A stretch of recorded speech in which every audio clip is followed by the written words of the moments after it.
Es un gusto estar con ustedes hoy.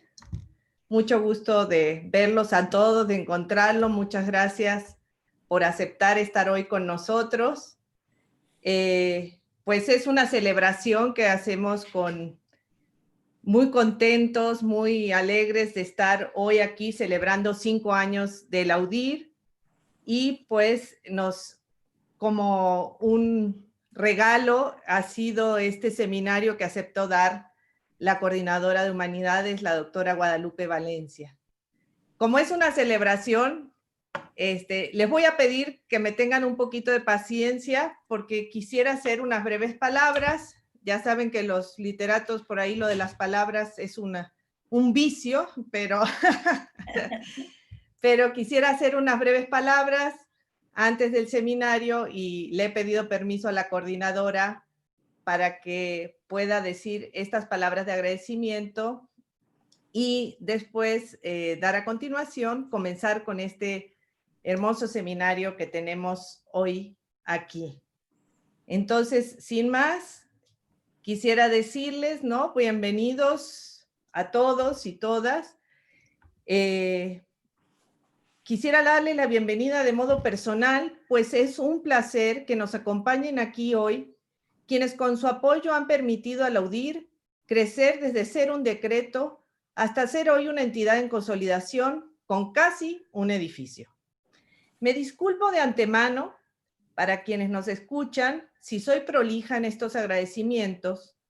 He avisado a la coordinadora, como les comenté, dado que considero que es importante nombrar y reunir con las palabras a todos los que nos acompañan en este cumpleaños del AUDIR. Tenemos entre nuestros invitados a la maestra Cardira Luna, secretaria de Cultura de Morelia, quien ha hecho posible la colaboración en eventos culturales con la ciudad, sobre todo en las diversas ediciones de la Fiesta del Libro y la Rosa. Tenemos con nosotros también a la doctora Susana Lizano Soberón, presidente de la Academia Mexicana de Ciencias e investigadora del Instituto de Radioastronomía y Astrofísica de la UNAM, Campus Morelia. Gracias por estar aquí, Susana, pues la Academia es un espacio muy importante para el desarrollo de la investigación. También se iba a sumar la doctora Carmen de la Pesa Cázares, directora adjunta del Desarrollo Científico de CONACYT. La esperamos y le agradecemos su intención de estar hoy con nosotros. Quisiera agradecer también en muy especial a la doctora Luz de Teresa Ioteiza, investigadora del Instituto de Matemáticas e integrante de la Junta de Gobierno de la UNAM. Siempre decirle muchas gracias por estar aquí, ya que confirma todas las virtudes de la interdisciplina y la amistad.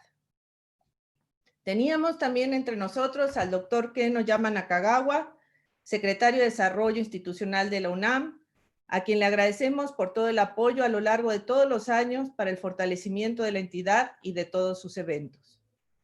Por supuesto, a nuestra coordinadora de humanidades, a la doctora Guadalupe Valencia García, muchas gracias por celebrar con nosotros y compartirnos sus destacadas reflexiones. También quisiera agradecer al doctor Diego Pérez Alicruz, presidente del Consejo de Dirección del Campus UNAM y director del Instituto de Investigaciones en Ecosistemas y Sustentabilidad. Muchas gracias por su colaboración y amistad y por representar este generoso campus que nos ha recibido. Asimismo, agradezco muy especialmente la presencia de todos los miembros del Consejo Asesor del AUDIR, que son queridos colegas y cuya labor ha sido fundamental para nuestro desarrollo. De verdad, muchas gracias a la doctora Ana Carolina Ibarra del Instituto de Investigaciones Históricas, a la doctora Teresa Rodríguez del Instituto de Investigaciones Filosóficas, al doctor Pedro Salazar del Instituto de Investigaciones Jurídicas, al doctor Miguel Armando López Leiva del Instituto de Investigaciones Sociales, al doctor Egbert John Sánchez Vanderkas del Instituto de Investigaciones Bibliotecológicas, al doctor Iván Escamilla, director del Instituto de Investigaciones Estéticas, al doctor David García, director del Instituto de Investigaciones Filológicas. Asimismo, agradezco a los directores de los Centros de Investigaciones sobre América del Norte, la doctora Graciela Martínez Salce, muchas gracias por su interés y entusiasmo. Al doctor Fernando Lozano del Centro Regional de Investigaciones Multidisciplinarias, también muchas gracias por su apoyo. Al doctor Rubén Ruiz, que me acaba de informar que llegará un poquito más tarde, que es del Centro de Investigaciones sobre América Latina y el Caribe, fue partícipe en la creación de ese decreto, le agradecemos mucho también su apoyo. Y por supuesto, en un lugar muy especial, quiero agradecer al director de la Escuela Nacional de Estudios Superiores, Unidad Morelia, al doctor Mario Rodríguez. Gracias por su generosidad y apoyo, por albergarnos y colaborar en todas nuestras actividades. Asimismo, contamos con distinguidos invitados como el doctor Alberto Vital, quien hizo posible la consolidación de esta unidad. Muchas gracias también al doctor John Ackerman, que iba a sumarse, por estar aquí y por las muchas futuras colaboraciones que se avistan. A la doctora Gabriela Ríos, secretaria académica de la Coordinación de Humanidades, gracias, ya que es quien hace posible cotidianamente nuestras tareas académicas. Y a la doctora Adriana Sandoval, de la Unidad de Estudios Regionales, por compartir y acompañarnos en estos procesos que son de formación y de consolidación de las unidades de investigación. Una entidad es un trabajo en equipo, así que me da mucho gusto celebrar con ustedes y agradecerles a cada uno su trabajo que hace posible la UDIR. A los investigadores, la doctora Caterina Camastra, la doctora Tania Ruiz Ojeda, el doctor Antonio Sirión, el doctor Andrés Ordóñez, el doctor Mario Martínez, los técnicos, a Mateo, a Mauri, a Francisco y, por supuesto, a Michelle, quien sin ella no sería posible hoy la UDIR. Asimismo, tenemos mucho gusto de que nos acompañen hoy aquellos quienes esperemos estarán colaborando con nosotros en futuras investigaciones en la UDIR, como el doctor Emiliano Mendoza Solís y la doctora Sandra Lorenzano. A la doctora Aurelia Valero le agradezco mucho que esté hoy aquí, quien la queremos mucho en la UDIR y hoy está en Filosóficas, pero le hemos designado como embajadora. Muchas gracias. Y al último, pero no menos importante, quisiéramos agradecer a todos los estudiantes que colaboran en la UDIR y que representan una parte fundamental de la universidad. Fernanda, Carla, Ana Rosa, Grecia, gracias. Y muchos otros. Una breve historia después de estos largos saludos y antes de comenzar nuestro seminario. Hoy estamos aquí gracias a la iniciativa del señor rector José Narro Robles por la creación del decreto y gracias al apoyo constante y la generosidad del señor rector Enrique Graue Vichers, quien nos ha permitido desarrollarnos y próximamente esperemos tener nuestras propias instalaciones. Asimismo, gracias a los coordinadores de humanidades, la doctora Estela Morales, el doctor Alberto Vital, quien no solo brindó todo su apoyo para la consolidación, sino también por sus aportaciones a nuestra entidad. Muchas gracias. Y por supuesto, nuevamente, un agradecimiento muy, muy especial a nuestra actual coordinadora, doctora Guadalupe Valencia, y a su equipo, sin los cuales no estaríamos tampoco hoy aquí. A lo largo de estos años, la UDIR se ha consolidado gracias a una labor de equipo como una entidad importante para el desarrollo de las humanidades y las ciencias sociales, no solo en la región, sino a nivel nacional e internacional. El reto de crecer en estos tiempos inciertos hace aún más valioso cada apoyo y cada colaboración que se nos ha brindado para continuar con más ahínco nuestro trabajo. Por ello quisimos celebrar hoy nuestro primer lustro con una reflexión del tiempo tan necesaria dentro de esta contingencia. Un tiempo que nos obliga, como dice el seminario que nos reúne, a imaginar nuevos mundos y nos invita a pensar en el futuro. De los tiempos y de los nombres, como reflexionaba Jorge Luis Borges en su poema La Luna, dice: sé que la luna o la palabra luna es una letra que fue creada para la compleja escritura de esa rara cosa que somos, numerosa y una.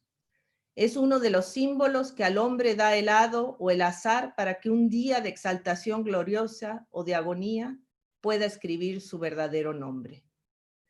Quisimos invitarlos aunque sea a distancia, a este nuestro espacio, que sirvan las palabras de bienvenida y auspicio de grandes logros, que sean estas palabras las mismas con las que me recibieron en México hace más de 40 años y que resumen grandes valores de nuestro país y de nuestra universidad, como la solidaridad y la esperanza.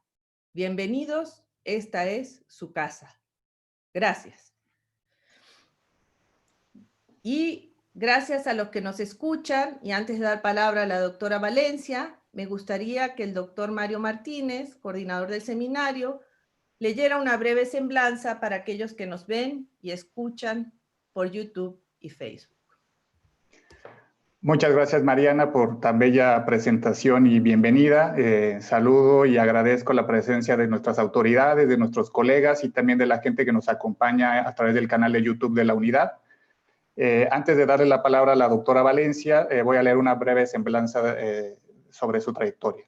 Nuestra invitada es doctora en Sociología por la Universidad Nacional Autónoma de México, maestra en Sociología Política por el Instituto de Investigaciones Dr. José María Luis Mora y licenciada en Sociología por la Universidad Iberoamericana. Es investigadora titular C de tiempo completo, definitiva, en el programa de investigación en Ciencias Sociales y Literatura del Centro de Investigaciones Interdisciplinarias y en Ciencias y Humanidades, CEICH. Es parte también del Sistema Nacional de Investigadores en el nivel 2. Sus principales líneas de investigación son tiempo social y usos y discursos temporales y su relación con las identidades sociales, cuyo desarrollo lo podemos observar entre las páginas de sus libros El tiempo como esperanza, Tiempos mexicanos, Entre Cronos y Kairos, Las formas del tiempo sociohistórico, y los libros coordinados El tiempo en las ciencias sociales y las humanidades, y Tiempo y espacio, miradas múltiples, así como en capítulos y artículos sobre el tema del tiempo publicados en libros colectivos y en revistas nacionales y extranjeras. Además, la doctora Valencia es integrante de la Academia Mexicana de Ciencias y ha fungido como presidenta de la Asociación Interamericana de Estudios sobre el Tiempo, AC. En la universidad ha desempeñado funciones académicas desde que inició su carrera docente en la Facultad de Ciencias Políticas y Sociales en 1986. También fue coordinadora del programa de posgrado en estudios latinoamericanos entre 2012 y 2015. En el CEICH ha desempeñado diversos cargos como secretaria técnica y secretaria académica. Y finalmente, directora del centro en 2016 por un periodo de 4 años. En diciembre de 2019 fue designada coordinadora de humanidades por el rector de la universidad, el doctor Enrique Graue. Y esta ocasión nos acompaña para presentarnos la conferencia Tiempo y Futuro en clave COVID-19. Muchas gracias, doctora Valencia, y tiene la palabra. Muchísimas gracias, Mario. Pues muy buenas tardes a todas y todos. Me da muchísimo gusto saludar a la maestra Cardiela Luna, a la doctora Carmen de la Pesa, no sé si llegó ya, la doctora Susana Lizano Soberón, presidenta de la Academia Mexicana de Ciencias, la doctora Luz de Teresa Yoteiza, integrante de nuestra Junta de Gobierno, el doctor Kenoyama. Me honra su presencia aquí, como me honra también y me alegra muchísimo la presencia de los colegas directoras y directores del subsistema y otros que nos acompañan. No los saludo personalmente, siéntanse por favor saludados así colectivamente con el mismo cariño como si los nombrara a cada uno, y un saludo muy, muy especial.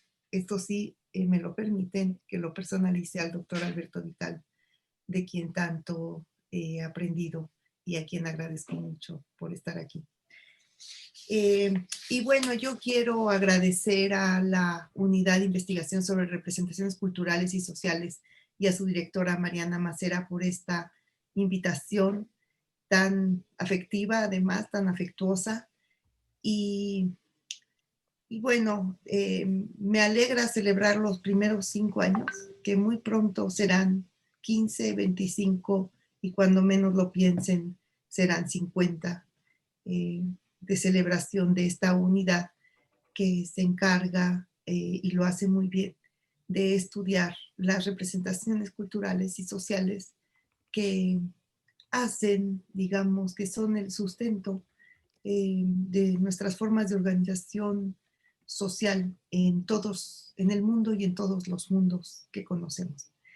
Y sin más, quiero decirles que las ideas que ahora quiero compartir con ustedes han sido desarrolladas junto con un joven colega, quien está aquí presente, aunque no visible.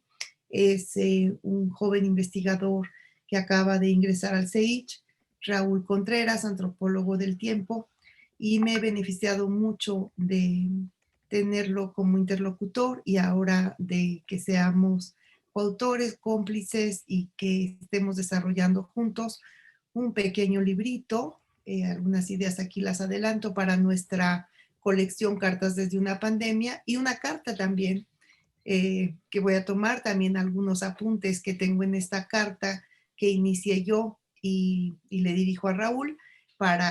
Estoy esperando su respuesta, desde luego, para que pueda ser publicada en la salida de entrega inmediata y la otra en correo certificado de nuestra colección Cartas para una pandemia. Aprovecho pues de hacer el comercial de nuestra nueva colección editorial de la Coordinación de Humanidades, que no es de la coordinación, que es de todo el subsistema.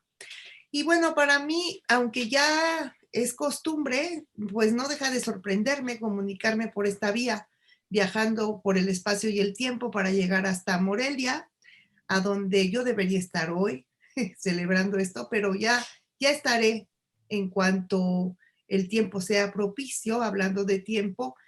Y bueno, viajar para llegar a cada pantalla en la cual el encuentro de cada uno de nosotros se hace posible y se edifica, así sea de manera fugaz, una escucha que puede tener resonancias o interpretaciones diversas. Por lo menos así lo espero. Y es muy estimulante esta forma de comunicación porque la presencia virtual desafía la distancia espacio-temporal, recurriendo a uno de los mejores artificios del tiempo, y es que es un artificio que ha tenido una vida esplendorosa en este momento, y es el artificio, por llamarlo de alguna manera, o el modo temporal de la simultaneidad, donde hay muchos transcursos temporales que suceden a la vez y que, como en el cuento de Borges, del jardín de los senderos que se bifurcan, pues se entrelazan y corren de manera simultánea, paralela, se entrecruzan, se ignoran, se chocan o no lo hacen, y entonces estamos ante un campo temporal riquísimo que en periodo COVID ha mostrado gran parte de su riqueza. He titulado a la conferencia Tiempo y Futuro en clave COVID. También podríamos hablar del COVID en clave temporal o en clave futuro. Por clave de tiempo o clave temporal me refiero a las maneras en que los problemas asociados a la pandemia, esta pandemia mundial, bueno, es una redundancia, es una pandemia, adquieren nuevas fisonomías, se expresan de nuevas maneras de acuerdo con la organización temporal de nuestra existencia según horarios y calendarios, con las nuevas formas de trabajo que impone el distanciamiento social, con las diversas temporalidades del encierro. Creo que todos lo hemos vivido y ya en este momento hay estudios que dicen que comemos a destiempo, nos desvelamos más, nos levantamos más tarde y tenemos los horarios un poco desacomodados, de acuerdo con los espacios y las condiciones en las que podamos sufrir, sobrellevar, sobrevivir y, en casos afortunados, disfrutar del mismo, del encierro, del confinamiento. En clave temporal puede leerse también el ciclo siempre incierto de la pandemia, que se contabiliza, se calcula, se grafica y se predice hasta dónde se puede, y también aquel otro que se intuye de manera personal y se comparte con otros para tratar de entender a solas o reunidos como estamos hoy en nuestras pantallas, o a veces desde nuestros balcones o desde nuestras puertas. ¿Qué tiempo es este? Nos lo preguntamos, ¿qué tiempo es este?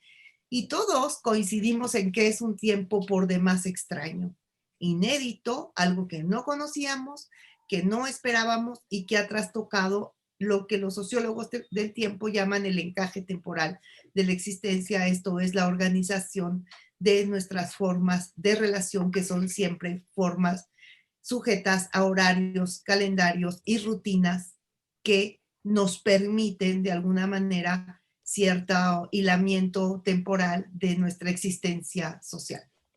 En clave de tiempo En clave de tiempo, también el COVID está cargado de enfermedad, de sufrimiento, de miedo a la muerte y de cuentas de fallecidos y de alargamientos temporales, porque ninguno de nosotros pensamos el 20 o 20 y tantos de marzo que regresábamos a casa por tantos meses, ya casi medio año y contando.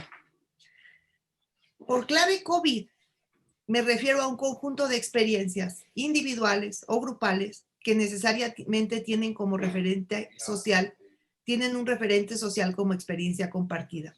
Se trata, así lo vemos Raúl y yo y otros colegas con los que estamos trabajando, de un acontecimiento absolutamente inesperado en sus consecuencias y que anuncia que el mundo puede ser desde ahora un mundo diferente o que nuevas crisis como esta podrían repetirse, haciendo de nuestro futuro un tiempo en el cual la única certeza sería que todo lo que vendrá es incierto. Si bien es cierto que el futuro siempre lo es, digamos que le añade un ingrediente o un grado de mayor incertidumbre a nuestro futuro. En clave COVID está la experiencia que nunca había sido experienciada y que nos sitúa por primera vez frente a lo absolutamente desconocido. En ese sentido se asemeja, y no por eso es gratuito, que es un acontecimiento de muerte, con conteo, con contabilidad de muerte y con todos tenemos ya algún conocido o algún conocido de alguien conocido que ha muerto y desafortunadamente por COVID.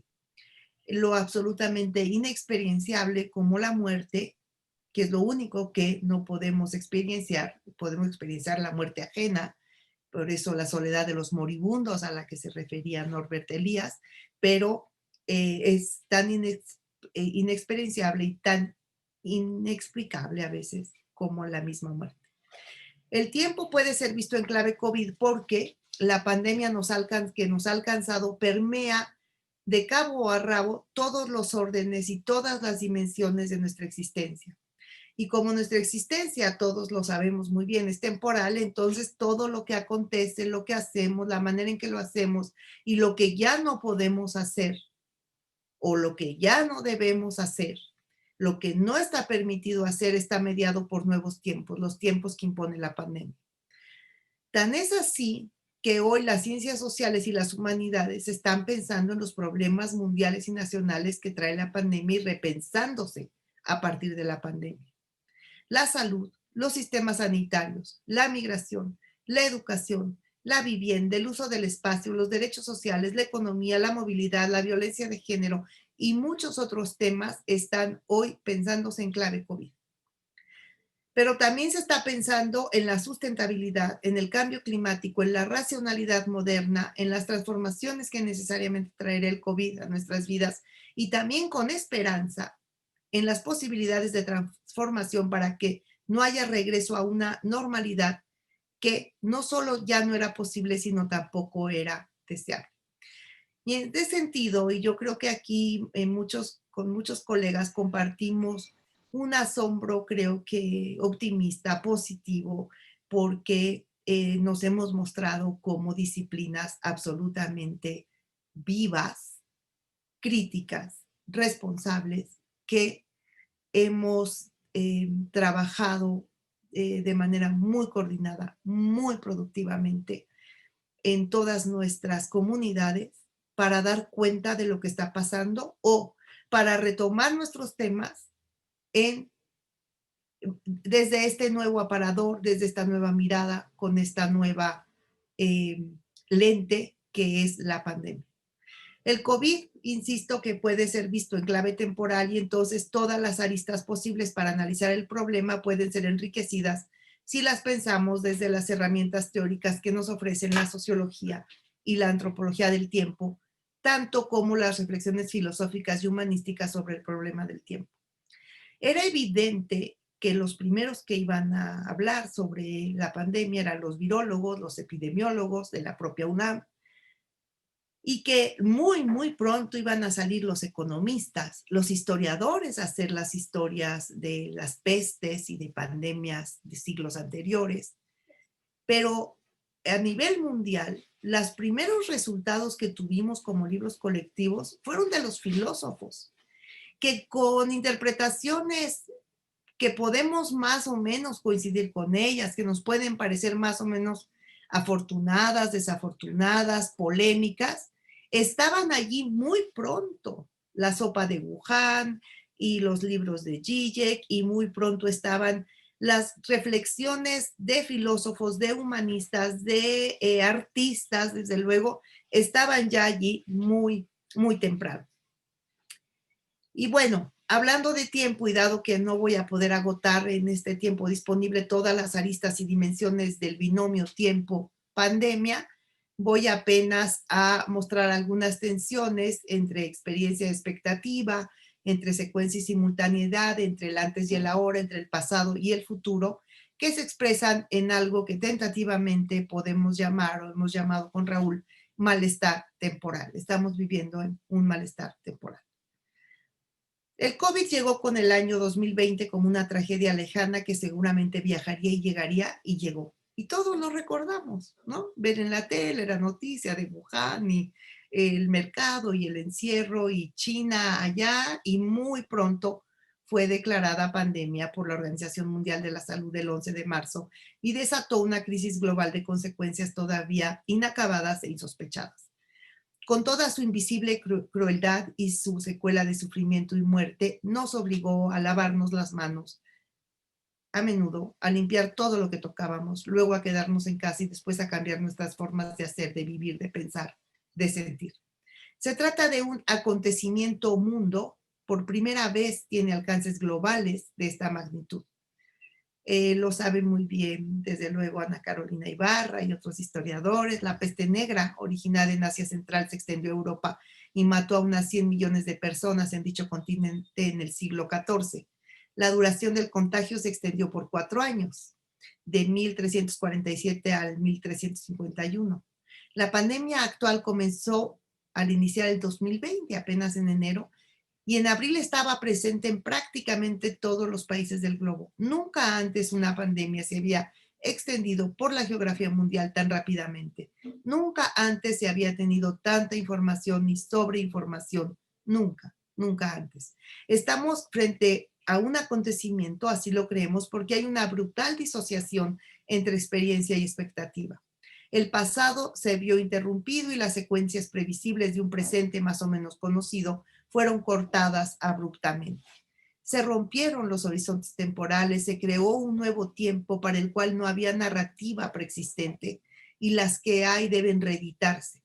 Los contemporáneos del coronavirus estamos creando nuestras propias narrativas que se originan en la sorpresa. De alguna manera estuvimos, pero seguimos estando estupefactos y no sabemos qué pasará, pero sí alcanzamos a calcular que los niños de hoy recordarán ese año en el cual volvieron a sus casas sin entender muy bien por qué no podían jugar con sus amigos o celebrar sus cumpleaños o salir a las calles.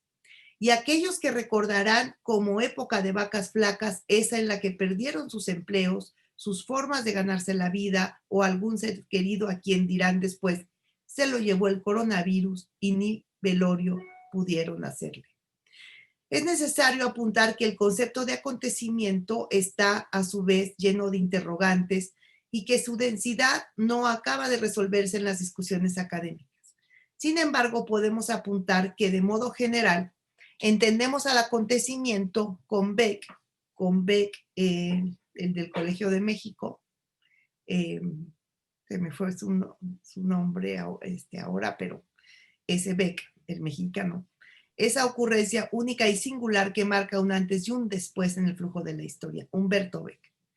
En esta idea se sintetizan un conjunto de discusiones de la filosofía reciente, así como las del renacimiento de la idea de acontecimiento, luego del dominio paradigmático del estructuralismo en las humanidades y las ciencias sociales.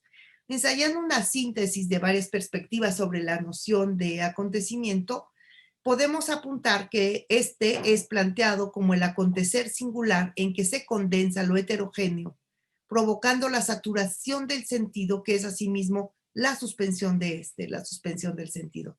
Vale decir, es la ocurrencia en que los elementos de entendimiento consolidados no permiten dar cuenta de lo que acontece. Por eso decíamos que es lo inexplicable, lo indescriptible, lo que hay que pensar y para lo cual hay que crear narrativas. En que la incertidumbre toma partido desestabilizando las certezas, porque aquellos marcos de entendimiento que forjados en el pasado otorgaban relativa estabilidad al presente y a su continuidad lógica en futuros predecibles son quebrantados, o como decía el gran Monsiváis, o ya pasó lo que no, o ya no entiendo, ¿cómo decía? Se me fue la frase, pero lo que quería decir era que ya lo que entendía había pasado el concepto para el cual él tenía posibilidades de un entendimiento y no tenía todavía cómo nombrar lo que estaba pasando, pero no recuerdo la frase que siendo en Monsiváis era una frase genial, se las debo. Pero al mismo tiempo, esta inestabilidad es acompañada de un conjunto de sentidos posibles confrontados en la representación y en el intento de encauzar la novedad, y es aquí donde tenemos un tiempo que creemos que expresa mucho la sincronicidad, la simultaneidad y no tanto la secuencia en donde se repite lo conocido. En este sentido, el acontecimiento es la novedad misma que crea condiciones de posibilidad y con ella demanda anterioridades nuevas y futuros insospechados, con esta idea de que todo futuro requiere un pasado nuevo, un pasado desde el cual crearse o recrearte.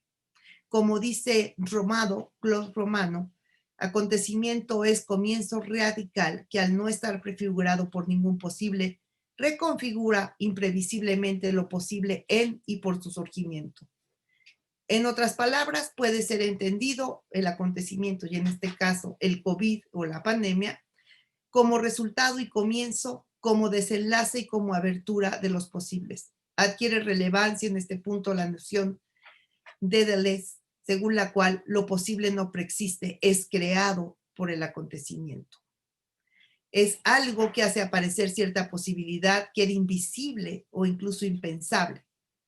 Es, como dice Badiou, no es por sí mismo creación de una realidad, sino de una posibilidad que se ignoraba.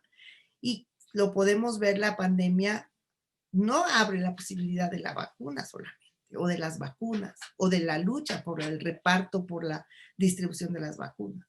Abre un montón de posibilidades en términos de las formas de organización social, las economías locales, las economías solidarias, la sustentabilidad ambiental, y entonces abre un montón de posibilidades nuevas.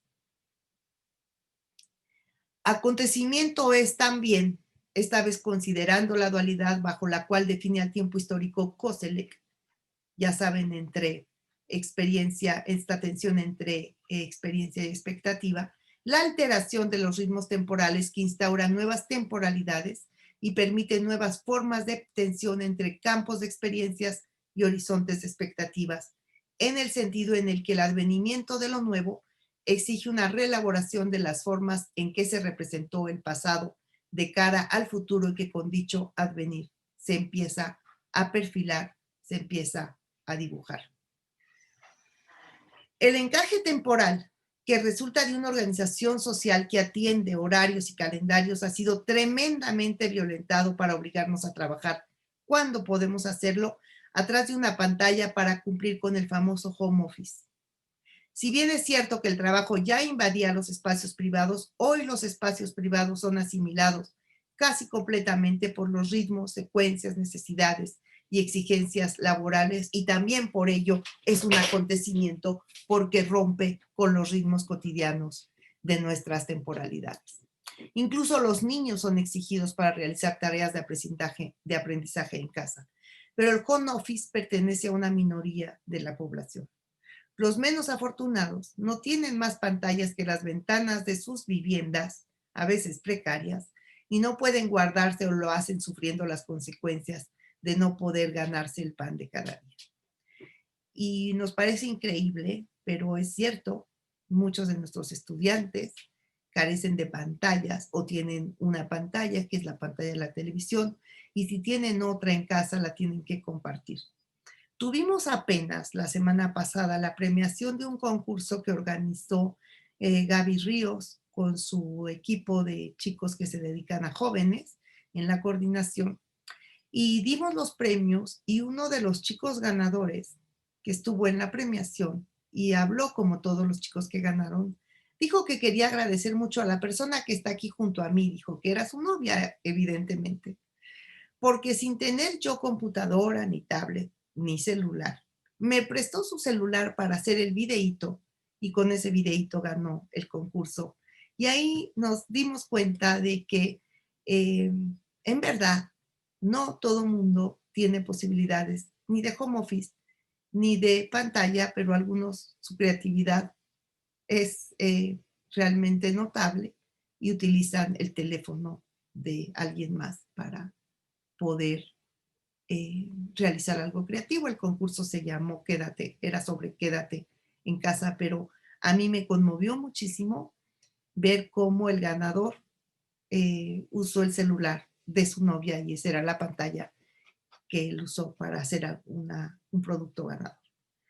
Desde el punto de vista temporal, la eclosión de este periodo que estamos viviendo material y simbólicamente asediados por el estado de emergencia que plantea la pandemia global, tiene como principal característica la duda, la incerteza, la desestabilización de las series temporales que se venían desplegando y que dotaban a nuestro presente inmediatamente anterior al surgimiento de la pandemia de un eje estabilizador entre el pasado cercano y las imágenes relativamente compartidas respecto del futuro próximo.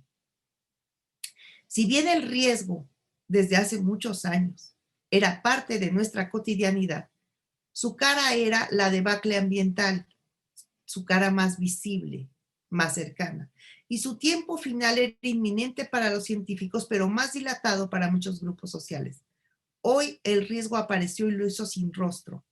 Es omnipresente, está en todas partes, en los que aparentan ser sanos, pero solo lo aparentan. Y tal vez portan al diminuto asesino en toda superficie que pueda ser tocada. Por eso andamos con el codo apretando el botón del elevador, incluidas las calles, las avenidas, toda puerta, toda ventana, toda mesa, toda comida pueden portar el mal. La saturación de información, la experiencia de un tiempo lleno de datos que se actualizan en tiempo real y que nos hacen vivir este presente como uno en el que el acoso mediático nos tiene concentrados en un único tema, no nos ofrecen elementos mínimos para responder colectivamente a las preguntas de ¿qué es este tiempo? ¿Cómo iniciar unos nuevos tiempos? Porque no es uno solo. ¿Y cuáles son las posibles estrategias, salidas posibles de este ahora pesado, pasado, denso y dilatado, que no pasa, que no termina? Es evidente que la ausencia de una trama que vincule este presente coherentemente al pasado que lo originó y al futuro que se nos abre con la emergencia de la pandemia está necesitado no solo de narrativas, sino de acciones y de acciones colectivas, comunitarias, solidarias, como las que creo que se están impulsando también en todo el planeta en muchos niveles, desde las ollas colectivas en algunos países hasta formas de economía solidaria, de economía social y en fin, muchísimas otras, pero no es el tema de hoy. Cuando decimos o escuchamos la frase volver a la normalidad, compartimos de alguna manera que lo que existía antes del COVID era el tiempo normal que se ha quebrantado por el arribo del virus. En otras palabras, asumimos que compartíamos horizontes comunes mínimos para definir dicha realidad, para pensarle como esa normalidad que ahora se ha visto trastornada y nos ha arrojado ese tiempo que se manifiesta como un entretiempo, como un paréntesis que divide abruptamente la experiencia pasada y las expectativas de futuro. Es en el entretiempo de la espera, vacío de expectativa, que dota de sentido esta espera al esperar. Y acontecimiento es precisamente eso, el trastorno de sentido del mundo que adviene de un hecho, con ese hecho y en virtud del cual el sentido de ese hecho, la pandemia, se exceptúa del de otros, hace sucesión y excepción, es decir, no aparece ya solo comprensible a partir de sus antecedentes, explicable pues desde el horizonte de sentido previo del mundo, sino que abre la dimensión de su propia inteligibilidad. Por todas estas razones, comprender o dotar de sentido al COVID como acontecimiento es imposible en su propio presente. Con Raúl hemos venido pensando que tenemos que dotar de sentido a esta calificación, el COVID como acontecimiento global total, total en el sentido de Gurbich, quien nos habla de fenómenos sociales totales, y global en el sentido que ya apuntábamos de su mundialización velocísima, que cómo se globaliza y alcanza todos los rincones del planeta de manera muy rápida, pero también creemos que ha habido interpretaciones muy apresuradas y que no hay la distancia temporal necesaria para hacer una interpretación un poco más profunda, un poco más acabada de lo que estamos viviendo. De lo que podemos estar seguros es que sí va a haber, que es un parteaguas, como acontecimiento que es, y que va a haber un AC y DC, como el antes de Cristo y después de Cristo, no de ese tamaño, pero va a haber un antes del corona, después del corona, y que es un año, desde luego, un año para recordar, un año que quedará en nuestra memoria, en nuestra vida, que las secuelas que tendrá serán mucho más largas que las que se refieren al ámbito meramente médico o de salud pública. Se requiere tiempo porque el tiempo del acontecimiento es el del futuro anterior, diría Romano, en el sentido de que su arribo deja siempre para más tarde su esclarecimiento, posible de alcanzar solo a través de las huellas que deja. Pero todavía esas huellas están muy frescas o no existen. En ese sentido, vamos a requerir cierta distancia temporal, lo cual no quiere decir que no podamos adelantar desde hoy hipótesis. En síntesis, y para seguir hablando del COVID como acontecimiento en su clave temporal, pensamos que puede ser caracterizado, según la propuesta del mismo filósofo que he venido citando, Romano, como imprevisible, no porque algunos de sus rasgos no hayan sido previstos tal y como se prevén los hechos, sino porque en su efectuación el acontecimiento se sustrae de toda previsión. Prospectivo, no es acontecimiento en el momento que se produce como hecho, solo a la luz de su futuro lo será, y retrospectivo porque su experiencia no es nunca realizada en el presente y solo es posible de manera retrospectiva.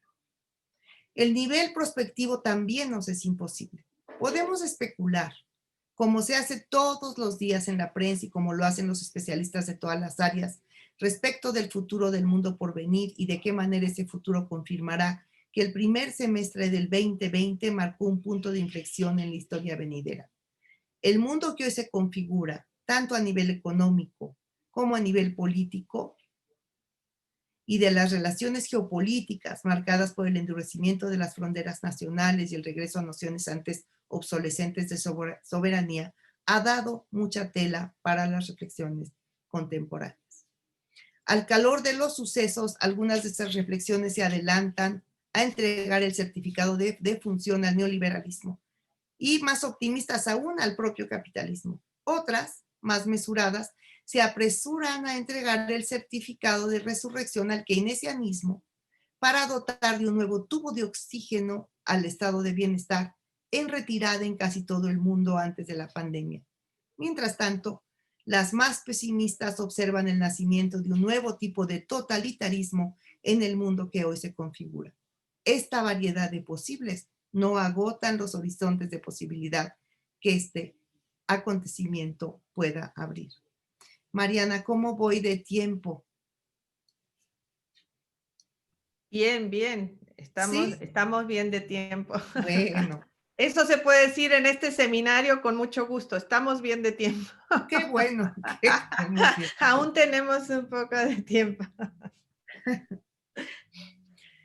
Bueno, y siguiendo con esta idea de lo prospectivo, del futuro, lo verdaderamente significativo en este punto creo que es que ante la pandemia la cuestión del futuro, más exactamente la pregunta por el porvenir o por los porvenires, por los posibles, se hace urgente, porque ya no hay ningún elemento que haga evidente lo que vendrá después. El futuro se antoja tan abierto como incierto, posible de llenar de esperanzas poscapitalistas como de nostalgias neofascistas. En este sentido, el acontecimiento se nos plantea como promesa que aún no devela su signo libertario o totalitario, pero también como un momento de sincronía, de simultaneidad de posibles que nos podrían permitir soñar y tal vez organizar algunas salidas, si no globales, por lo menos locales o medianamente transitables y construibles. Nos hacemos estas preguntas todos. ¿Cuándo comenzó esta pandemia y cuándo terminará? ¿Dónde existía? ¿Cuáles eran sus rastros? ¿Cuáles eran sus huellas? ¿Cuánto de ellas sabemos y cuánto ignoramos? ¿Qué parte del mundo y de la realidad acabarán siendo pasado una vez que la pandemia deje de ser nuestro tema de atención? ¿Qué parte de la realidad seguirá para hacernos percibir que volvemos a la normalidad? ¿Qué dimensiones de esa normalidad serán nuevas, inéditas, posibles? Son muchas de las preguntas que nos ocuparán en los próximos años o por el resto de nuestras vidas. Porque a nosotros en este subsistema, creo, y a todos en la UNAM y en todas las universidades, en todo el mundo, pues esto nos dará tal vez para décadas de indagación, de investigación, de estudio, de diagnósticos, pero también de reflexiones profundas de largo alcance, de reflexiones filosóficas, literarias, artísticas, etc. Muchas novelas están por escribirse, mucho cine está por hacerse, mucho teatro por elaborarse, muchos guiones seguramente, y que llenarán también de riqueza nuestros pensamientos en este momento que intelectualmente es tremendo, pero estimulante también. Es cierto y vale la pena recordar lo que hasta hace unas semanas, unos meses antes de que el virus fuera nuestro tema común, el pasado y el futuro parecían extraños al presente que vivíamos. Compartíamos cierta especie de presentismo forzado por una vivencia colectiva, sin utopías posibles, sin memorias colectivas que orientaran nuestra acción.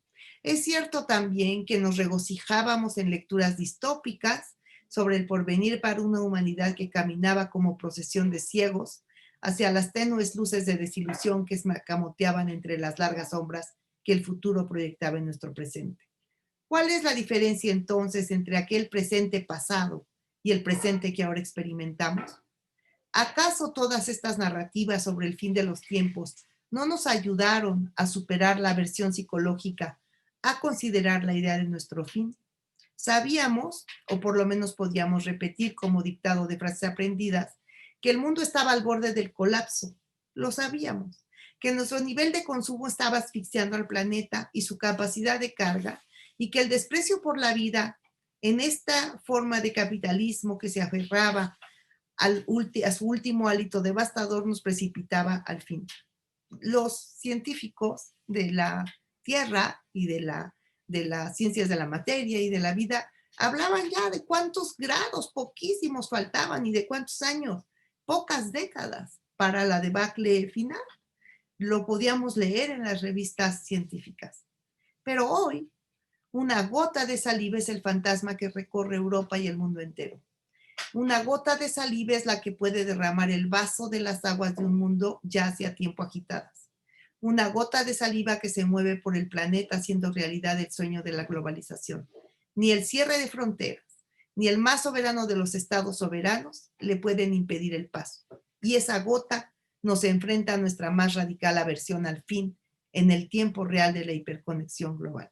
Una versión que hoy desde nuestros encierros nos angustia porque ya no podemos imaginar el tiempo como algo que, en palabras de Leach, el antropólogo, finalmente se repite. Porque el fin que imaginamos antes no es el fin al que nos exponemos hoy. Porque ahora sí, después de este fin, no parece vislumbrarse otro tiempo. Y bueno, voy a tratar de ir cerrando, simplemente para decir que lo curioso de nuestra actualidad es que el futuro deseable parece una vuelta al pasado, un regreso a la normalidad o nueva normalidad, que si es nueva no es normalidad porque excedería a la norma y dejaría de ser tal. Pero bueno, esa es una discusión meramente semántica. Dícese de la normalidad, que es una cualidad o una situación de lo que se ajusta a cierta norma o características habituales o corrientes, sin exceder ni adolecer. Pero nuestra pregunta, o yo los invito a que no la hagamos, es, ¿podemos conformarnos con ese regreso? La normalidad de la que partimos no era una buena normalidad tampoco, excepto para quienes estaban instalados en una zona de confort, ignorando todo a su alrededor, pero aún para aquellos, aún para ese sector que personifica el individualismo posesivo, la violencia y el cambio climático están allí para perturbar su comodidad. Y el virus, este mismo u otro que pueda llegar a sacudirnos de nuevo, nos puede matar igual que nos puede matar a todos, a cualquiera. La sociología, la antropología han sido las principales armas para desmontar la normalidad y para obrar la desnaturalización del mundo. Ambas, en sus mejores versiones, pueden gritar que este mundo, esta normalidad, es inaceptable o debiese serlo. Y quiero citar aquí a un autor que me gusta muchísimo, alemán costarricense, Franz Hinkelammert, uno de los autores más prolíficos en el tema del futuro y la utopía, quien tiene una frase tan corta como sencilla. Y la frase dice así: yo soy si tú eres. 5 palabras que fundamentan la verdadera otredad. No una otredad que tolera o respeta al otro, a quien le puede decir tú, haitiano, indio, migrante, trans, mujer, joven, rebelde, o tú, río, bosque, mar, pradera. Tú eres el otro y te acepto como tal. Porque, ¿por qué ha de ser él el migrante, el indio, el otro, el río, el mar? El otro y no yo, la otra. Según algunos autores, el sujeto de este autor de Hinkelammert se construye desde el imperativo cristiano que algunos aprendimos en nuestra cultura cristiana de niños, que nos decía, ama a tu prójimo como a ti mismo, cuya verdadera secuencia Hinkelammert corregiría para decir, no como a ti mismo, sino ama a tu prójimo, tú eres él. Se trata entonces de amar al prójimo que soy yo mismo como criterio racional y no teológico. El mismo que Marx lo pensaba así cuando aspiraba a que en la sociedad libre el desarrollo de cada uno condicionase el libre desarrollo de todos. La potente frase se opone a otra sobre la que ha fundado su existencia la modernidad. Yo soy si tú no eres. Para hacerte niego y te envío a esa zona del no ser, o te someto para mi beneficio a ti, primero indio, negro, mujer o naturaleza, o esclavo o trabajador. En todo caso, es curioso que hablemos de un futuro al cual regresaremos. ¿Un viaje al pasado? La nueva normalidad es volver al punto anterior, al inicio, hacia principios de año, pasando apenas los abrazos de Año Nuevo. El regreso tendrá, creo, varios componentes. No cabe duda que las violencias y las desigualdades de todo tipo se han incrementado durante este periodo que no ha sido para todos de encierro y cuidado. La economía o la vida, la bolsa o la vida, ha sido la triste disyuntiva para personas y países que comenzaron esta cabriola en condiciones de enorme fragilidad por las desigualdades acumuladas. Las cifras, todos las conocemos, yo no los quiero aburrir con ellas, son impactantes, las cifras de empobrecimiento, de desempleo, en fin, de afectaciones sociales, económicas, crecimiento de la violencia, etc. Pero como yo soy de las optimistas y redentas, pues quiero terminar con algunas luces de esperanza, que yo creo que siempre aparecen, y voy a distinguir tres. La intensificación en la búsqueda de alternativas en las cuales la disyuntiva entre la bolsa o la vida se puede ir superando, porque siempre es la vida la que debe prevalecer, y para ello será necesario que economías locales sustentables, solidarias, comunitarias alcancen mayores niveles de presencia y crecimiento. Sé que sueno idealista, pero creo que se puede comenzar. La segunda, el experimento no previsto mediante el cual le dimos una tregua a la naturaleza y la naturaleza nos lo agradeció con creces. Reducción de emisiones globales de CO2, cielos limpios, cantos de pájaros, fauna salvaje entrando a las ciudades, reducción del ruido antropogénico, agua limpia, pruebas todas de que nuestro sistema económico global es malo para la salud y que disminuir la marcha enloquecida del tren de la acumulación sin límite nos haría bien a todos. Hay que buscarlo. Hay que buscar las maneras. La última, más etérea, es el estímulo intelectual, reflexivo, afectivo, que nos ofreció la crisis y el encierro. Mi pregunta es, ¿seremos los mismos después de esto? Yo no lo creo. Y sostengo que no seremos peores de lo que éramos.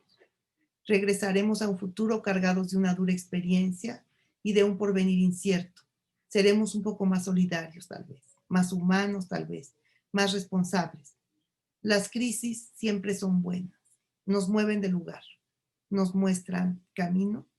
Y con esto quiero terminar, no sin antes desear larga vida al Audir, y que los años se multipliquen y que la pasión y la creatividad los acompañen siempre a todos ustedes. Muchísimas gracias, y muchas gracias a todas y todos por escuchar. Bueno, pues muchísimas gracias, doctora Valencia, por compartirnos estas reflexiones, tan estimulantes ideas. Al contrario, Mario.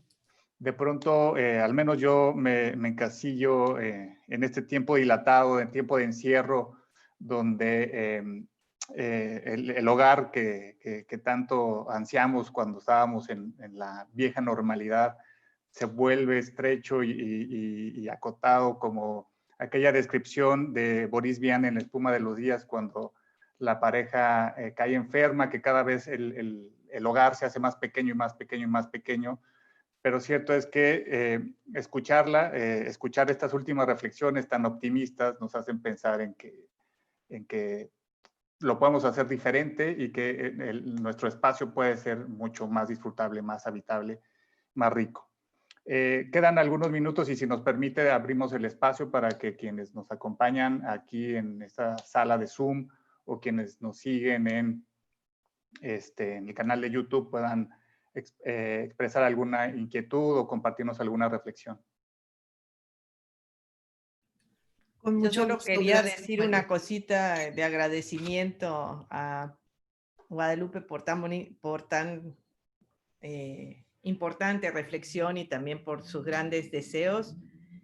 Y dejo que los demás hablen, pero quisiera mencionar algo que es muy importante en este foro hoy, y le quisiera agradecer a los científicos que están con nosotros, porque es no solo en la interdisciplina entre las humanidades y las ciencias sociales, sino que contamos también entre nuestro público hoy, entre los que están en el seminario, a los científicos que nos ayudan a reflexionar sobre lo que tú has propuesto, Guadalupe, ¿no? ¿Qué pasará en estas tres soluciones? La naturaleza, ¿qué pasará, ¿no?, con nosotros mismos?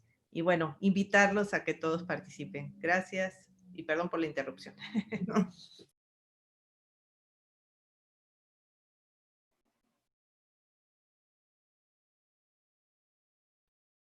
Doctor Vital, por favor.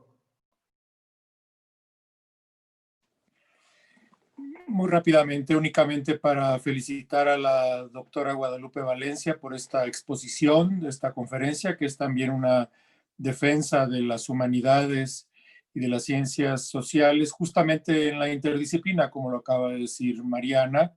Me parece que es muy importante.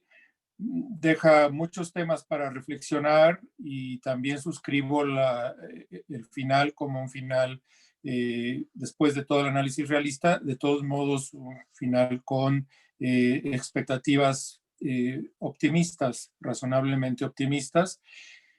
Me gustaría extenderme, pero no quiero acaparar la palabra, entonces nada más mi felicitación a la doctora Valencia, a la coordinadora, mi felicitación a Mariana y a todo el equipo de trabajo por estos 5 años y por esta manera también de celebrar los 5 años con una, como decía Heidegger, con una fiesta del pensamiento. Un saludo a todas las personas que nos acompañan. Muchas gracias por escuchar. Albert. Gracias, doctor Vital. Antonio Sirión. Sí, muchas gracias, Mario.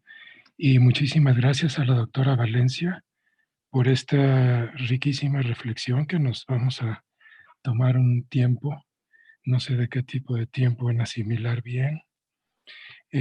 Yo solo quisiera, desde mi punto de vista también fenomenológico, usted mencionó a algún colega fenomenólogo por ahí, Gurbich, desde la fenomenología, solo quisiera, sin desde luego entrar en ninguna polémica ni una crítica ya muy en serio, simplemente defender un rinconcito de esa normalidad que en múltiples reflexiones se ha visto como algo realmente negativo, como si todo en la normalidad anterior fuera algo que hubiera que superar, que criticar, etc.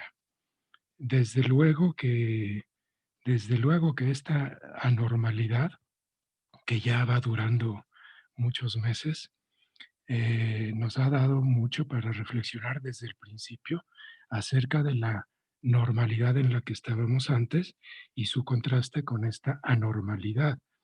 Y de eso, desde luego, esperamos muchos beneficios en muchos terrenos, como usted también lo dijo.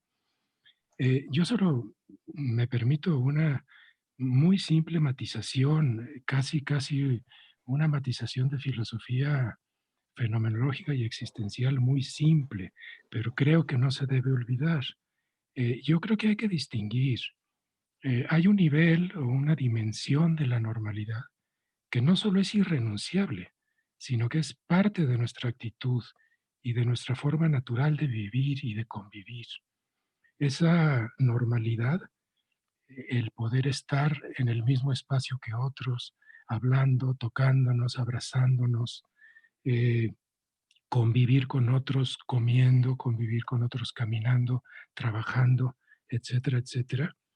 Creo que, como digo, es irrenunciable. Y si esa normalidad que ahora está relativamente alterada se perdiera, o sea, si la alteración prevaleciera, significaría una instauración de una anomalía que sería algo perfectamente indeseable y un cambio de vida brutal para la humanidad. Entonces, sí, la normalidad tenía muchos aspectos negativos y otros los han subrayado mucho mejor que yo. Hay una dimensión de la normalidad anterior que es inaceptable y sin embargo, yo resumiría esta intervención diciendo, ¿cómo no querer volver a una normalidad en la que convivamos de cerca, físicamente, en persona, unos con otros? Y además, una normalidad en que la gente, nuestros semejantes más lejanos o más cercanos, no se mueran de COVID-19. Y eso es todo. Claro, esto puede tener desarrollos, consecuencias, etcétera, pero no quiero tomar yo más tiempo del que sería aquí propio. Muchísimas gracias. Doctora, ¿quiere responder o tenemos otra mano levantada? Sí, si quieres, podemos. Bueno, y después Aurelia. Okay. Bueno, muchas gracias. Bueno, yo quería rápidamente felicitar a todos mis colegas de la ODIR, a Mariana particularmente, y agradecer muchísimo a la doctora Valencia por su conferencia.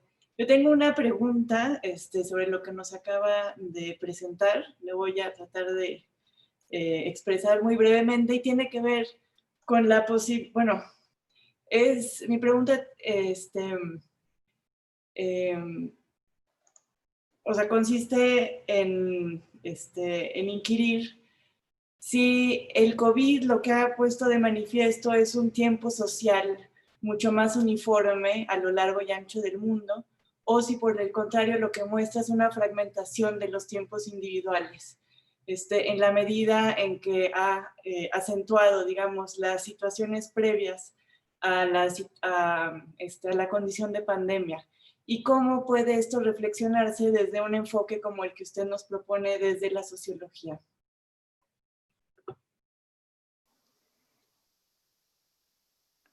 Gracias, Aurelia. Si le parece bien, doctora, sumamos a Sandra Lorenzano, que tiene también ya la mano levantada, Sí, y cómo no. redondeamos después esta ronda. Muchas gracias, Sandra. Mario. Muchas gracias a la doctora Guadalupe Valencia por esta plática que me gustaría leer. No es una plática, es un texto con una densidad que, por supuesto, es difícil que no se nos escapen cosas importantes con solo escucharla, así que ojalá la podamos leer pronto. Y yo me preguntaba, bueno, simplemente sumar algo que normalmente sabemos, que es que a veces los poetas dicen cosas, generan imágenes o metáforas que después aparecen en el pensamiento más racional. Y pensaba en esto de yo soy si tú eres, y en Piedra de Sol de Octavio Paz, cuando dice los otros que me dan plena existencia, ¿no? Que es un poco la misma idea en uno de los poemas más bellos que tenemos en la historia de la poesía en nuestra lengua. Y no, mi pregunta tiene que ver, más que pregunta, perdón, tiene que ver con una observación como de tiempos paralelos. Nos da la sensación ahora con el tema de la pandemia que estamos compartiendo el tiempo de manera global, porque además incluso el nombre de pandemia nos remite a lo global, y sin embargo tengo la sensación de que nuestras sociedades están separadas, no solo por lo social, por las diferencias sociales, por todas las diferencias que conocemos, cuanto más interseccional es nuestra reflexión, más separaciones hay, sino también por espacios y tiempos. Y damos en llamar normalidad a algo que no se parece a esto que ahora, desde espacios como el nuestro, imaginamos como normalidad. Y me explico un poquito más. Ahora compartimos nosotros, nosotras, quienes estamos en un espacio universitario, digamos, para más o menos uniformar que tenemos en común un espacio de conocimiento, un espacio académico, una clase media letrada, como queramos llamarlo, compartimos un miedo y una incertidumbre que hay amplísimos sectores de la sociedad en todo el mundo que han vivido desde siempre y que no ha terminado con la pandemia.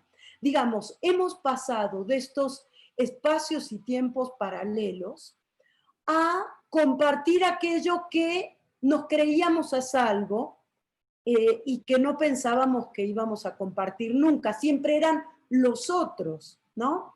Hoy en las noticias salió el dato de muertos por homicidio y muertos por COVID, y empieza a ser demasiado cercano para quienes nos manteníamos separados y estudiábamos aquello a la distancia, demasiado cercano el dato, ¿no? Entonces, qué curioso, ahora nos podemos morir también nosotros de COVID, a lo mejor no de que nos secuestre el narco, aunque nunca se sabe.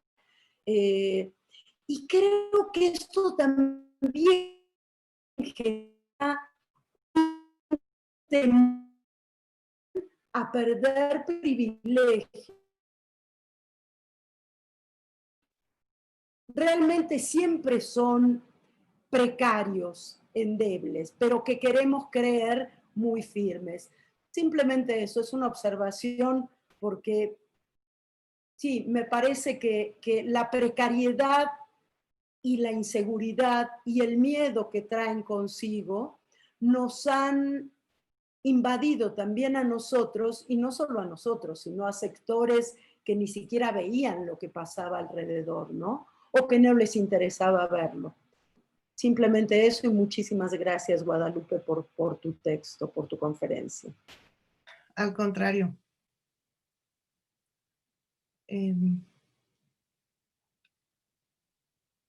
Bueno, intervengo, ¿no? Entonces ahora, bueno, Antonio, te agradezco muchísimo la observación, tienes mucha razón, me lo llevo de tarea, en verdad hay que matizar las afirmaciones y tú me has mostrado la bondad de hacerlo así porque en efecto ansiamos volver a una normalidad que ofrecía también muchos recursos de convivencia, de socialidad muy importantes, entonces no podemos tirar la bañera, el agua sucia con el niño y tendríamos que matizarlo y verlo, digamos, de manera mucho más cuidadosa.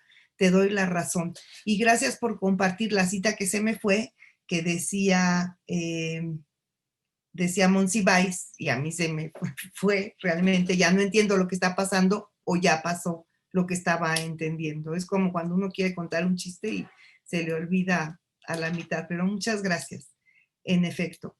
Y bueno, es muy parecido lo que señalan Aurelia y Sandra, y yo creo que han abonado a esta reflexión donde el tiempo que en su discusión, en el debate teórico, está lleno de aporías, paradojas, se le considera enigmático, etcétera, etcétera, y que entonces filosóficamente se le ha, hay muchísimas aporías, hay las paradojas del tiempo, etcétera.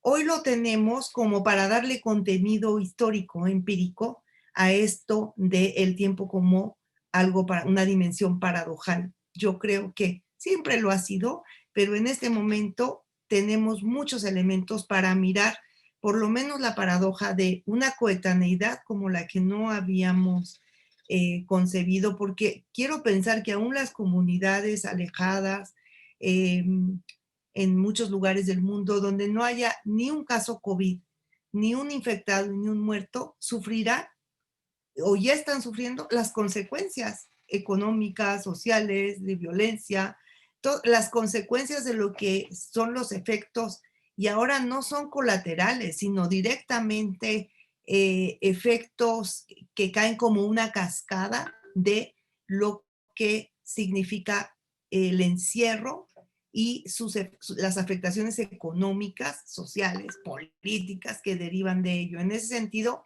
nunca nuestra coetaneidad había estado tan presente compartiendo las consecuencias de algo que puede no matar a todos, pero sí afectar a todos en muy diferentes plazos, pero seguramente a mediano plazo nos afectará a todos. Y al mismo tiempo, una ruptura de la organización temporal cotidiana brutal, porque el home office es eso, que si bien ya lo veníamos viviendo, esta falta de distinción entre el tiempo de trabajo, el tiempo de familia, el tiempo de descanso, el tiempo dominical, el tiempo del ocio, etcétera, que ya había una pérdida de estas separaciones sanas para la vida, o que así se pueden ver, y que hoy resultan que el desencaje temporal es brutal y por eso produce lo que llamamos nosotros, dentro de la gran dimensión de la paradoja temporal, un malestar temporal, ¿no? Sería algo en lo que yo resumiría en este comentario, los comentarios que me agradaron muchísimo y que me los llevo para seguirlos pensando. Muchísimas gracias. Y creo que Emiliano Mendoza quería. Hola, pues muchas gracias, doctora, por la charla. La verdad es que, como lo comentaban los colegas, uno se va con una serie de tareas para profundizar. A mí hay un concepto, bueno, un par de conceptos que usted trató, bueno, que tienen que ver directamente también con la tarea de la filosofía. Le agradezco también esa alusión porque creo que desde la filosofía se abre un prisma de problemas que nos llevan incluso a la propia tradición. Me gustaría recordar, digamos, el gesto platónico de la ficción, ¿no? O sea, Platón, para hacer filosofía, tuvo que crear diálogos, tuvo que rememorar, pero también tuvo que inventar. Y tiene que ver esto con el nombre que Mariana, Mario le quisieron dar a este seminario, ¿no? En esta nueva etapa, que es la imaginación y la imaginación de nuevos mundos, ¿no? ¿Dónde queda el papel de la imaginación cuando se presenta un acontecimiento como ¿no? Es decir, algo que, como usted lo planteó de diferentes maneras, nos deja ante la posibilidad de repensar el pasado, de repensar el presente y desde luego el futuro. Muchas gracias nuevamente. Muchas gracias a ti, Emiliano. Estoy muy de acuerdo. Nos queda ahora como para dotar de contenido en términos de la interpretación histórica y del análisis social desde sociología del tiempo, a esto que estamos llamando el acontecimiento que implica esta imaginación de nuevos mundos. Muchísimas gracias.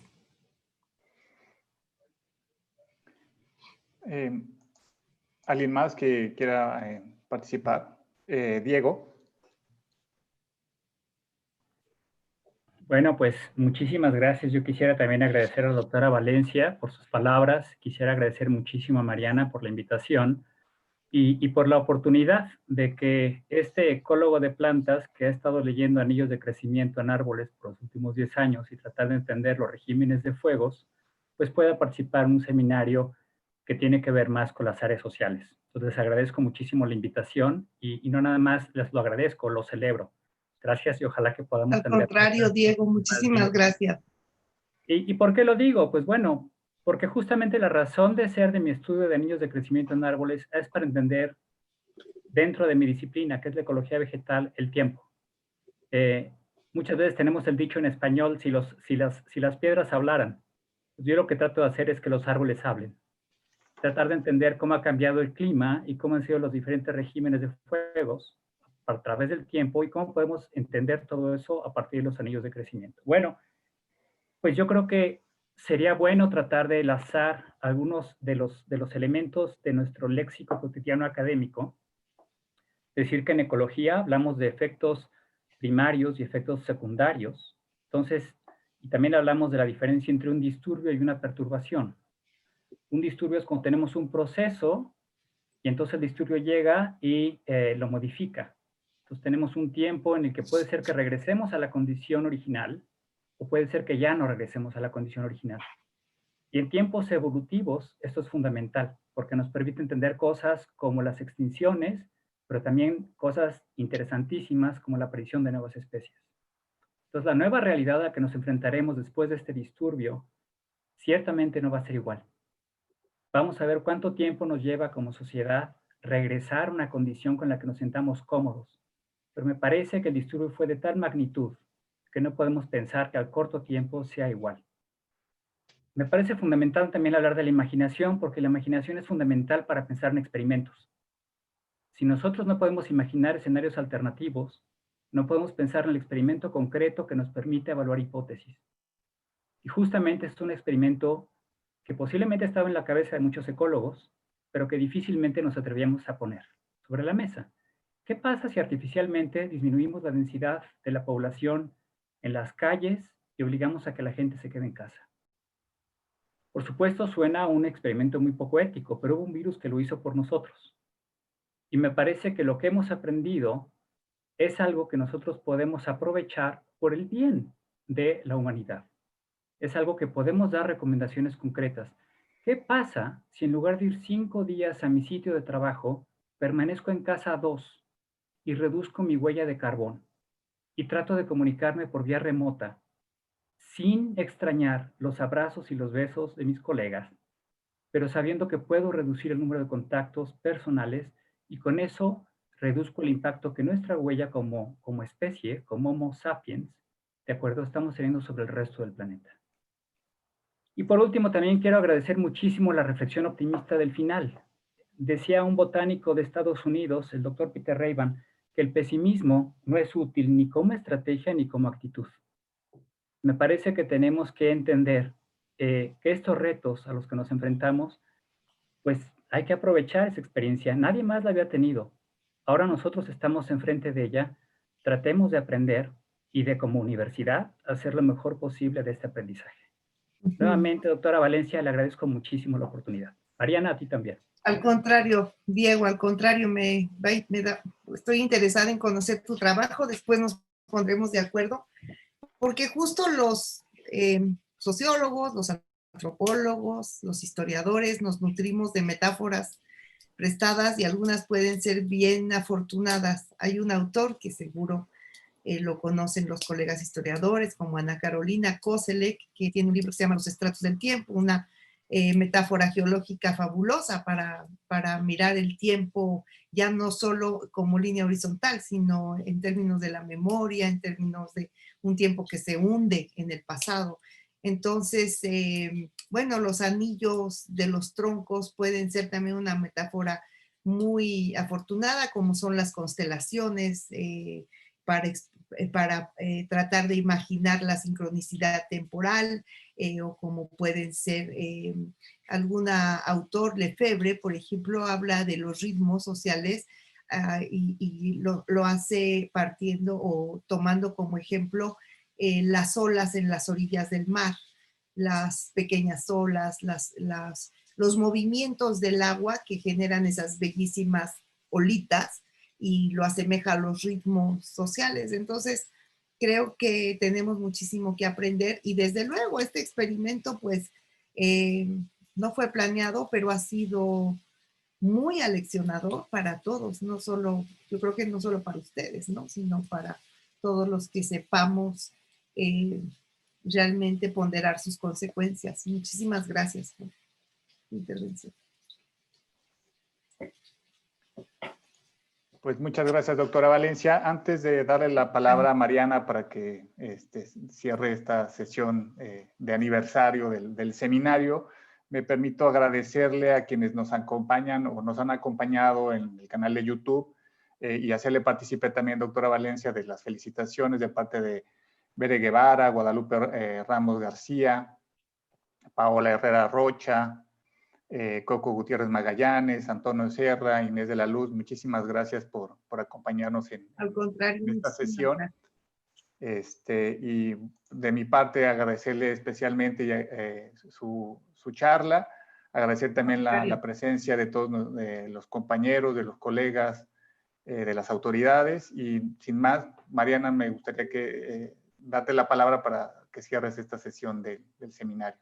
Muchas gracias, ha sido un gusto. Sí, bueno, antes es que Mario Rodríguez de la Escuela Nacional de Estudios Superiores quería participar, así que Mario, pues será un gusto escucharte y procedemos después si nos dan unos minutitos más. ¿Qué tal? Gracias porque...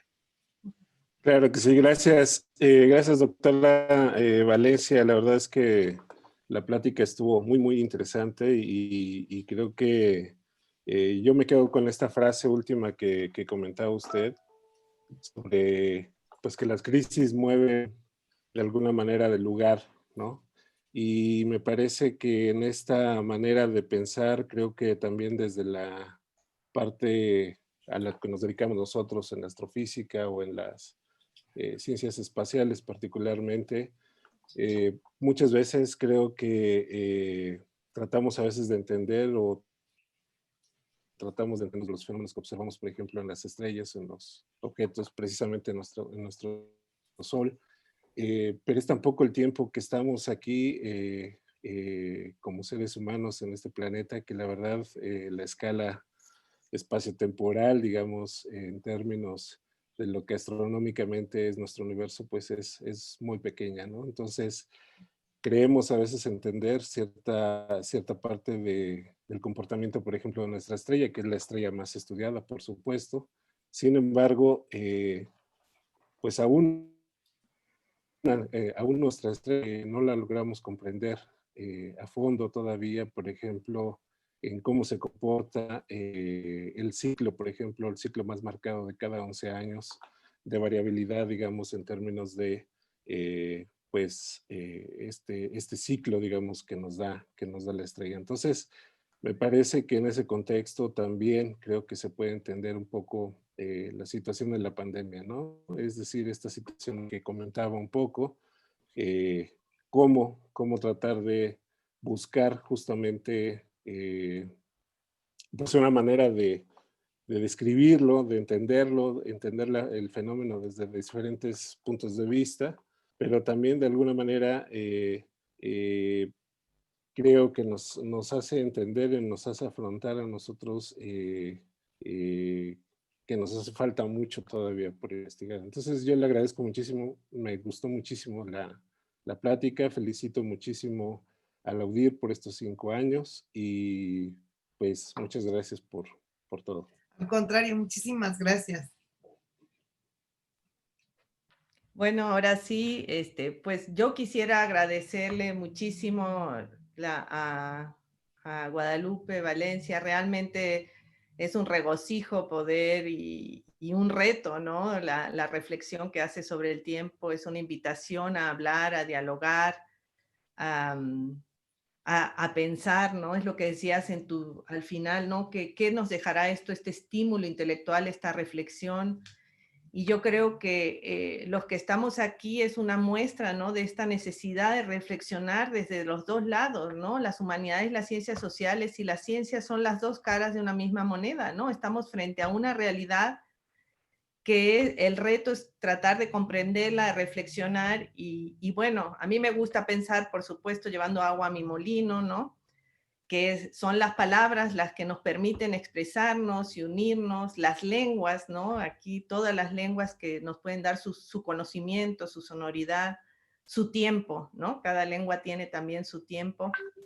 Así que, pues, ¿qué más que celebrar esto con ustedes, invitar y yo agradecer mucho realmente a Guadalupe todo tu apoyo y tu entusiasmo y a cada uno de los directores que están en el Consejo Asesor. Bueno, a Rubén Ruiz lo agradecí al principio, pero lo vuelvo a decir porque él estuvo en cuando se creó la UDIR en el papel.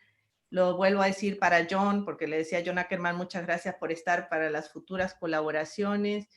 Y bueno, a los estudiantes que están aquí, que son el reto, el tiempo que viene, ¿no? También nuestro tiempo no son tiempos fáciles. Había un profesor en Argentina que dijo, no fueron tiempos fáciles, el pasado no para todos fue mejor, pero bueno, regresaremos a algo, seguiremos, no sé, hacia adelante, hay un adelante, no sé, por eso cuando habla Mario de las estrellas y el poco tiempo que en realidad somos, nosotros preocupándonos tanto y en realidad, pues esto, quién sabe, para los astrofísicos, pero bueno, eso también es importante, así que quisiera agradecer muchísimo esa reflexión. Creo que te seguiremos invitando si nos permites, porque creo que hay que seguir reflexionando y a cada uno de ustedes. Sí, pero presencial, Mariana, la próxima. Sí, no, eso era lo que iba a decir. Era como una invitación, una preinvitación, porque la próxima tiene que ser presencial. Con muchísimo gusto. Los uchepos y... Exacto. Y bueno, si se puede, fuera de la UNAM el mezcal y la charanda será, pero bueno, eso no se puede en el lugar, pero y esperemos que los abrazos, que también son prometedores, en el próximo, esperemos, edificio, y como le pedí a Guadalupe, pues una prórroga para hacer el informe de estos 5 años para que lo pudiéramos hacer presencial, pero nos pareció muy bonito y le agradezco a Mario Martínez, esta también iniciativa de celebrarlo, pues realmente con lo que hacemos, que es reflexionar, pensar y también trabajar con todos y trabajar con la sociedad finalmente, más allá de las computadoras, estamos trabajando cada uno, ¿no? Y estamos dando de lo que también estas palabras unen a la universidad con todos, ¿no? Y bueno, teníamos ahí un pequeño videíto de 30 segundos, 40 segundos que nos gustaría para hacer una pequeña memoria del AUDIR. Y bueno, agradecerles. Yo nada más tengo palabras de agradecimiento para cada uno de los investigadores del AUDIR, los que estamos, los que estuvieron, los que van a estar. Ojalá que acá los estamos esperando y estamos trabajando. Y las ideas, por favor, cada estudio, Ana Carolina, realmente tus estudios a mí me encantan. Y bueno, yo espero que podamos hacer de esto un mundo mejor a través de todas estas reflexiones. Eso es lo que me queda. Así que si puede pasar el videíto.